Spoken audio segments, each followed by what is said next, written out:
Hello everybody and welcome back to a new video. Now this is me completing 2020 mode.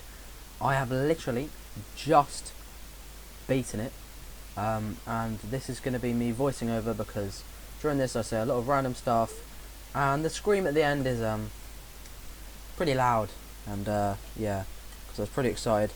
So yeah, this is me.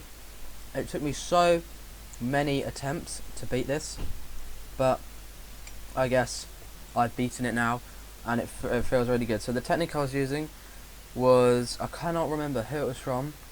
It was a really old technique. I was using some of the newer techniques people were releasing recently. Then I went and looked at some of the old techniques, and I used this one. So it was, you check the left door and the right door, and then you check the hallway corner. Now you check the hallway corner to stall Freddy. That means you don't have to actually shut the door. And you use the lights, obviously, to I'm sure you may be thinking, what about Foxy? Obviously, a lot of you will know this method if you have played the FNAF games or watched the FNAF games before. It's not quite the one.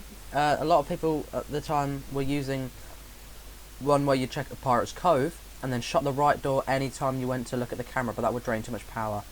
It literally took Markiplier 9 hours to beat it. This, over the course of this week, has taken me, I'd say, around about 9 or 10 hours as well. A lot of people using these techniques beat it first time, and this was the second time I'd used this technique, and it worked perfectly. But I was messing around with loads of different techniques, trying to learn the game, and as you can tell, I'm getting a little bit cross right now because I was panicking a lot. I was making a lot of silly mistakes, including worrying about Foxy, which you don't actually have to do with this method, because flipping up the camera enough stalls Foxy so that he doesn't run. Although I did get very unlucky with Foxy in this, because he started his running position very early on, and so then I was paranoid about him the whole time, and I made some silly mistakes like shutting doors to check on him, like shutting the right door a couple of times to check on him unnecessarily, which obviously you don't want to do. I was very focused in this moment. I was misclicking a lot. I don't have the mouse on the screen. I probably won't for future FNAF games, because it makes me feel more comfortable when I mess up. Not really. I just think it makes the game. I just think it makes the gameplay look a lot better. But yeah, as you can tell, pretty much. I mean, even my webcam, I hadn't even sorted it out. Probably like it wasn't even facing my head. It was facing my neck. But yeah, I was so determined to do this. It's taken me so long. I said before this that I was going to spend tonight and tomorrow night, which wasn't very long. So because I was busy, and and it was draining the life out of me. It may have only taken 9 or 10 hours across a few days, but the main problem was I always had it in the back of my mind. I'd be like, oh, I've got to complete it. I've started it now, and I really had to get out of that time for that mindset, that I had to do it because it was affecting me a lot. Because I really wanted to do it in a couple of days. I really wanted to beat the game because I'd started it. I was happy with night 6, but then as soon as I gave it a couple of tries and I saw that I could do it, I was not willing to give up. I don't give up easily. And yeah, so this is pretty much my gameplay. As you can see, I'm not really getting bothered too much at the moment. It's rolling over to 2 AM. My power was awful throughout this. If you haven't noticed, I believe I get to 3 AM with 30% or something like that, and it's really bad. And basically, yeah, I was panicking a lot. As you can see, look, I'm shutting random doors because I want to check on Foxy because I was panicking. But yeah, I mean, in the end I have beat it. I don't really know what else to say. My voice is a little bit gone because I did scream very loud, and it was. I was very happy with that, even though a lot of people have actually beaten it now. I was still happy with it because I want to beat all of the games, and it would have been so annoying to have to leave it there and go, oh, I'm not going to bother beating it now. But I keep getting really annoyed because I keep misclicking and I'm panicking. But the whole idea of this is just to try and save power with the doors instead of having to shut the right door, put the camera up, and then it goes to 3 bars of power when you've got that down. Whereas if you're just doing that, obviously Chica in the corner. Chica was gonna be a big problem if I was using the old technique, which was check the left door, camera, check the left door, camera, 4B, and it would be the same as this. It's the exact same method as this, but you just check the right door this time. Because sometimes, instead of Chica going to the corner, because before I go, oh, Chica's in the corner, then when she disappears, I go and check the right door and shut it, and then keep doing the left door camera. But that actually got me in a weird motion where I wasn't actually moving the mouse very far, which actually made it easier to misclick, because I was flicking more often, because I was going, I'll flick and try and get towards the camera. Whereas in this, I can check Chica, because sometimes she actually moves either silently, or you don't see her on the camera, because she double moves, which is basically where she goes onto the camera, and instead of waiting, she moves straight away. So on my screen, when I put the camera up and it goes fuzzy, I won't notice, because I'm, flipping the camera up, checking the left or right door, and she's at the door, and I'm not quick enough across. Obviously, another problem can be if you're too focused on the right-hand side, and Bonnie's there. The amount of times I've died to Bonnie, I'll be looking at Freddy in the corner, I'd flip the camera up, and then Chica will be there, and I'll be like, okay, Chica, go away, and I'll be like, wait, what am I doing? Check the left side, and Bonnie will be there. So, but I never wanted to flip the camera up with the door. As you can see, I am doing it at the moment, but my power is quite clearly affected by that.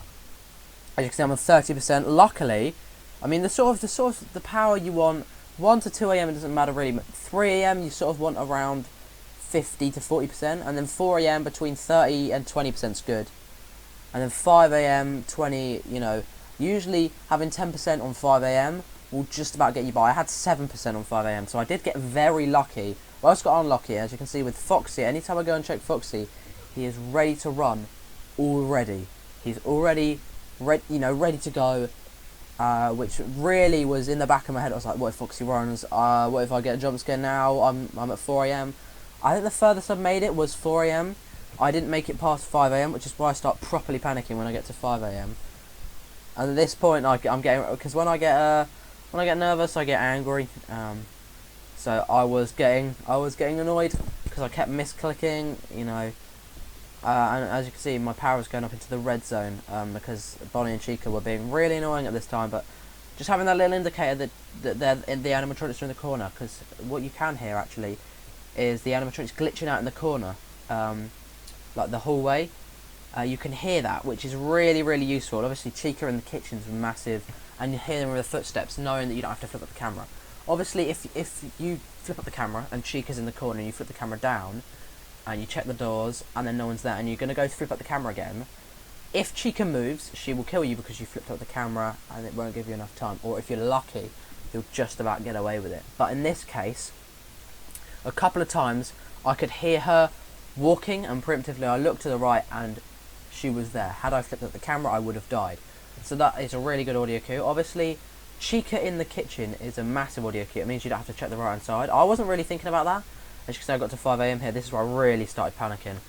And I got to 60%, and I have no idea how I beat this on this power, but I got very lucky. Foxy was still not running. As you can see, I was checking him. But Chica, if she's in the kitchen, you do not have to check that right hand side at all. At all. Until you hear the kitchen clanking stopping, then you might have to, occasionally check over that side, like what I'm doing, going back and forth.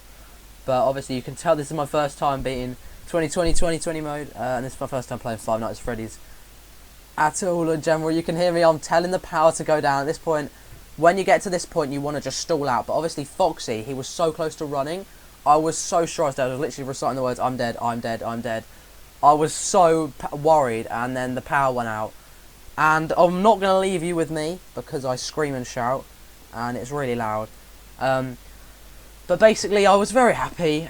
So, me beating 420 mode is complete. Do expect to see more Five Nights at Freddy's 2, now that I can focus on that, and then as soon as I've finished as much as I can finish Five Nights at Freddy's 2, where that is with 1020 mode, I believe it is, because I think there's 10 animatronics. Then I'll move on to FNAF 3, 4, whatever, keep going. I want to keep rolling through. But yeah, this is me beating 420 mode. I'm very happy. That's why I'm doing a voiceover, because I didn't actually have a lot to say other than swearing. As you can tell, I'm panicking right now. And there you go. There it is. I don't know if that would have been ear rape. Yeah, I definitely would have considered it that, because obviously I wasn't using the same microphone. Usually I use a different microphone for this, but what I did is I messed up the recording. So I was like, oh no, I'm playing, I need to record quickly, which you saw at the start of the episode, with you saw at the start of the episode, me going, oh, I've got to start the recording, and then I was like sweeping stuff off the workspace. I accidentally unplugged my microphone while doing that, so it automatically went to the one in my headset, which I'm using now as well, because I wanted to get this out straight away just in case something corrupted. And so it's really, really loud because it's right next to my mouth, so I sounded like a little girl. But yeah, anyway, I'm going to leave you with the man himself. Voiced over.